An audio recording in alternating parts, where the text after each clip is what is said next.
Hello, എല്ലാവർക്കും നമസ്കാരം. ഇന്ന് നല്ലൊരു ഹെൽത്തി റെസിപ്പി ആയിട്ടാണ് വന്നിരിക്കുന്നത്. കുട്ടികൾക്കും വലിയവർക്കൊക്കെ കഴിക്കാവുന്ന രീതിയിലുള്ളൊരു റെസിപ്പി ആയിട്ട്. വീട്ടിൽ തന്നെ ഉണ്ടായിട്ടുള്ള ചീര കിട്ടി കുറച്ച്. അപ്പോൾ അതിൻ്റെ വീഡിയോ എടുക്കാൻ പറ്റിയില്ല. അപ്പോൾ അത് കിട്ടിയപ്പോൾ വിചാരിച്ചു ഇന്ന് കീരി സാധനം ഉണ്ടാക്കാമെന്ന് വിചാരിച്ചു. അപ്പോൾ അത് നിങ്ങളെയും കൂടി കാണിക്കാം. സാധാരണ നമ്മൾ അരി കുക്കറിലിട്ടിട്ടുണ്ട്. ചോറ് വെച്ച് നന്നായി ഉടഞ്ഞ ചോറായിരിക്കണേ. നമ്മുടെ ചീരയും പരിപ്പും നന്നായിട്ട് കുക്കറിലിട്ട് വേവിക്കുക. എന്നിട്ടത് മിക്സിയിൽ ഇട്ട് നന്നായി ഫൈനായിട്ട് പേസ്റ്റ് ആക്കുക. ഫൈനായിട്ട് പേസ്റ്റ് ചെയ്തെടുത്തിട്ടുണ്ട്. അതിനുശേഷം വെളുത്തുള്ളിയും ചെറിയുള്ളിയും കൂടിയിട്ട് ചോപ്പറിലിട്ട് നന്നായിട്ട് ചോപ്പ് ചെയ്യുക. ഫൈനായി പൊടിയായിട്ട് ചോപ്പ് ചെയ്തെടുക്കുക.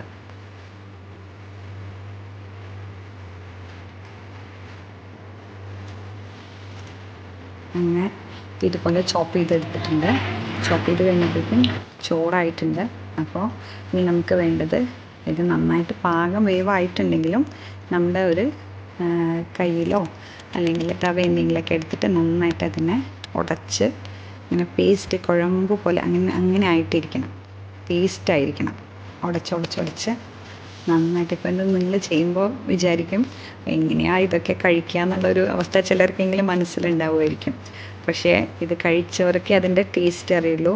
ഇനി ഇതിലേക്ക് നമ്മൾ പേസ്റ്റ് ചെയ്ത് വെച്ചിട്ടുള്ള ചീരയും പരിപ്പും പേസ്റ്റ് ചെയ്ത് വെച്ചും നമുക്ക് ആഡ് ചെയ്യണം. ഇപ്പം എന്തായാലും നിങ്ങളുടെ മനസ്സിൽ ഇത് എങ്ങനെയാണ് ഇതൊക്കെ കഴിക്കുക എന്നുള്ളൊരു ചിന്ത വന്നിട്ടുണ്ടാവുന്ന ഉറപ്പാണ് ചിലർക്കെങ്കിലും. പക്ഷേ വെറുതെയാണ്. ആ കളറ് പച്ച കളറൊക്കെ കാണുമ്പോഴേ നമുക്ക് ഒരു ഫീല് വരുമല്ലോ. പക്ഷേ സാധ്യമായിട്ടുള്ള ടേസ്റ്റാണ്. ഒപ്പം തന്നെ അത്രയും ഹെൽത്തിയാണ്. നിങ്ങൾ ഒരു പ്രാവശ്യം ഉണ്ടാക്കി നോക്കിയ ടേസ്റ്റ് അറിഞ്ഞിട്ട് നിങ്ങളൊന്ന് പറയൂ എങ്ങനെയുണ്ട് എന്നുള്ളത്. അപ്പം നന്നായിട്ട് ഈ പേസ്റ്റും ചോറും നന്നായിട്ട് നമ്മൾ ഇങ്ങനെ കുഴച്ചെടുത്തിട്ടുണ്ട്. കുറച്ച് നമുക്കതിലോട്ട് പാകത്തിനുള്ള ഉപ്പ് ചേർക്കുക. എന്നിട്ട് നന്നായിട്ട് മിക്സ് ചെയ്യുക. നന്നായി ഉടച്ച് ചേർക്കുക. എല്ലാം കൂടിയിട്ട് ഉടച്ച് ചേർക്കണം.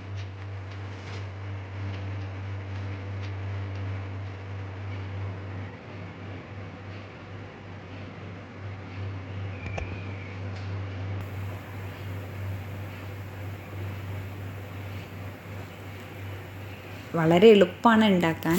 അങ്ങനെ കുറേ സമയമൊന്നുമില്ല. നമ്മൾ എന്നും ചോറും കറിയൊക്കെ കഴിക്കുന്നവർക്ക് ഒരു വെറൈറ്റി ആയിട്ട് ഉണ്ടാക്കുക. ഒപ്പം കുട്ടികൾക്കാണെങ്കിൽ ഇത് ചീര തോരനും കാര്യങ്ങളും ഉണ്ടാക്കുമ്പോൾ അവർക്കത് കഴിക്കാനൊരു ബുദ്ധിമുട്ടുള്ള കുട്ടികൾക്ക്. ഇവിടെയൊക്കെ അങ്ങനെയാണ്. ചവച്ചരച്ച് കഴിക്കുക എന്ന് പറഞ്ഞു കഴിഞ്ഞാൽ വളരെ മടിയാണ്. അപ്പോൾ ആ ചീര നമ്മൾ തന്നെ ഉണ്ടാക്കിയതാണല്ലോ. അപ്പോൾ അതൊന്ന് അകത്ത് പിടിക്കട്ടെ എന്ന് വിചാരിച്ചിട്ട് ഇങ്ങനെ ആകുമ്പോൾ ചോറോട് കൂടിയിട്ട് അകത്ത് പിടിക്കുമല്ലോ. അപ്പോൾ അതിലേക്ക് കുറച്ചും കൂടി ഒരു ലേശം വെള്ളം ചേർത്തിട്ട് വീണ്ടും ഞാനതൊന്ന് ലോ ഫ്ലെയിമിൽ ചൂടാക്കാൻ വെച്ചിട്ടുണ്ട്. അപ്പോഴേക്കും ചട്ടിയിൽ എണ്ണ ഒഴിച്ചിട്ട് ഇതിന് പകരം നെയ്യ് എടുത്താലും വളരെ ടേസ്റ്റിയാണ്. അപ്പം നെയ്യ് എനിക്ക് പറ്റില്ല, കുറച്ച് അലർജി ഉണ്ട്. അപ്പം ഞാൻ ഇവിടെ വെളിച്ചെണ്ണ എടുത്തു. ചൂടായ എണ്ണയിലേക്ക് നമ്മൾ ചോപ്പ് ചെയ്ത് വെച്ചിട്ടുള്ള ചെറുള്ളിയും വെളുത്തുള്ളിയും കൂടിയിട്ട് ആഡ് ചെയ്തു. നന്നായി വഴറ്റി. അപ്പോൾ ചെറിയൊരു കഷ്ണം സവാള ഞാൻ ചേർത്തിട്ടുണ്ട്. എൻ്റെ കയ്യിൽ ചെറിയുള്ളി അത്ര ഇല്ല. അപ്പോൾ ഞാൻ വറ്റൽമുളകും കൂടി ചേർത്തു. കാരണം നമ്മൾ റൈസിൽ വേറെ സ്പൈസസ് ഒന്നും നമ്മൾ ആഡ് ചെയ്തിട്ടില്ലല്ലോ. അപ്പോൾ അതിന് ശേഷം ഞാൻ കുറച്ച് മുളക് പൊടിയും കൂടി ആഡ് ചെയ്തിട്ട് നന്നായി പച്ചച്ചുവ മാറുന്നത് വരെ ഒന്ന് വഴറ്റിയെടുത്തിട്ടുണ്ട്. അതിന് ശേഷം റൈസിലോട്ട് ആഡ് ചെയ്ത് നന്നായി മിക്സ് ചെയ്യുക. ഞാൻ മക്കൾക്ക് അവിയലും കൂട്ടിയിട്ടാണ് സെർവ് ചെയ്തത്. ഇനി മക്കൾ എന്താ പറയണമെന്നുള്ളത് നോക്കാം. ഗായ്സ്, അപ്പോൾ കീരി സാധനം റെഡിയായി. നല്ല ഹെൽത്തിയാണ്. അപ്പോൾ ഞാൻ ഉണ്ണിക്കാര്യം ട്രൈ ചെയ്യാൻ കൊടുക്കട്ടെ.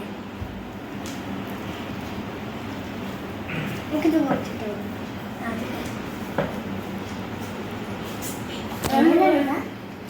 ടേസ്റ്റ് ഉണ്ടോ?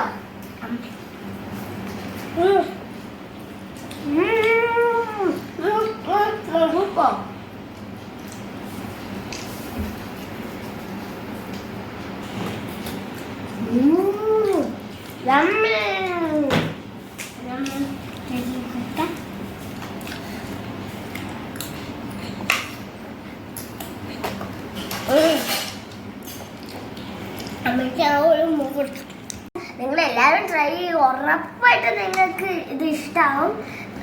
അപ്പോൾ അടുത്ത വീഡിയോ വരുന്നവരെ ലൈക്ക് ചെയ്യണം, ഷെയർ ചെയ്യണം, സബ്സ്ക്രൈബും ചെയ്യണം, ഒപ്പം കമന്റ് ചെയ്യണം. Bye bye.